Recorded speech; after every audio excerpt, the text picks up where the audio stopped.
আসসালামু আলাইকুম সবাইকে। আমি শখের গল্প থেকে সাদিয়া বলছি। আজকে আমি বানিয়ে নিব সেমাইয়ের পুডিং। এই পুডিংটি আপনারা 30 থেকে 40 মিনিটের মধ্যে খুব সহজেই তৈরি করে নিতে পারবেন। তো এই পুডিংটি বানানোর জন্য আমরা প্রথমেই নিয়ে নিলাম 2টি ডিম।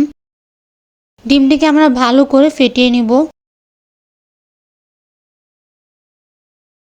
ডিমটিকে ভালো করে ফেটিয়ে নেওয়ার পর আমরা দিয়ে দিব পরিমাণ মতো চিনি। এখানে আপনারা আপনাদের স্বাদ অনুযায়ী চিনি দিয়ে দিবেন। তো চিনিটা ভালো করে মিক্স করে নেওয়ার পর দিয়ে দিব দুধ। আমরা এখানে দুধটিকে প্রথমে ভালো করে জাল দিয়ে ঠান্ডা করে নিয়েছিলাম। দুধটিকে দিয়ে দেওয়ার পর আমরা এখন এটিকে ভালো করে মিশিয়ে নিব। তো এই তো আমার পুডিং বানানোর ব্যাটারটি তৈরি হয়ে গিয়েছে। এখন আমি ক্যারামেলটি বানিয়ে নিব। তো ক্যারামেলটি বানিয়ে নেওয়ার জন্য আমরা প্রথমে একটি প্যানে অল্প পরিমাণের চিনি নিয়ে নিয়েছি। তারপর পানি দিয়ে এটিকে ভালো করে মিশিয়ে নিয়েছি। ক্যারামেলটি তৈরি হয়ে গেলে এখন আমি একটি কেকের মোলে দিয়ে দিব। কেকের মোলে দিয়ে দেওয়ার পর আমরা এটিকে ভালো করে সেট করে নিব। সেট করা হয়ে গেলে আমি দিয়ে দিব সেমাই। আমি এখানে ঘিয়ে ভাজা সেমাইটি ব্যবহার করছি। আপনারা চাইলে যে কোনো সেমাই ঘিয়ে ভালো করে ভেজে নিতে পারেন, কিন্তু এই সেমাইটি ব্যবহার করলে খুব ভালো হবে, খেতে অনেকটা মজা হবে। তো সেমাইটি দিয়ে দেওয়ার পর আমি পুডিং এর জন্য যে ব্যাটারটি বানিয়েছিলাম সেই ব্যাটারটি দিয়ে দিব।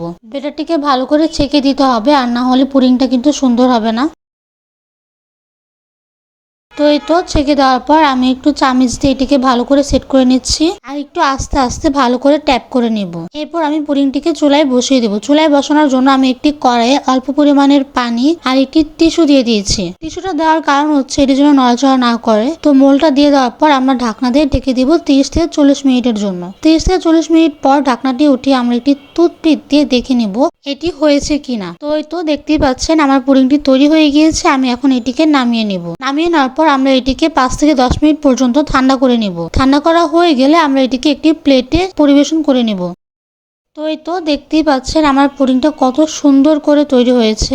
দেখতে যতটা অসাধারণ হয়েছে, খেতেও অনেকটা মজা হয়েছিল, আর অনেকটাই নরম তুলতুলে হয়েছিল। আমি এখানে খেজুর দিয়ে সাজিয়ে নিচ্ছি। আপনারা চাইলে আপনাদের মনের মতো অন্য কিছু দিয়েও সাজিয়ে নিতে পারেন। ছোট থেকে বড় সবাই এই পুডিংটিকে খেতে অনেকটাই মজা পাবে। আপনারা সবাই এটি অবশ্যই ট্রাই করবেন। আশা করি আপনাদের এটি ভালো লাগবে। আর ভিডিওটি ভালো লাগলে লাইক, শেয়ার, সাবস্ক্রাইব করবেন আর আমাদের পাশে থাকবেন। আল্লাহ হাফেজ সবাইকে।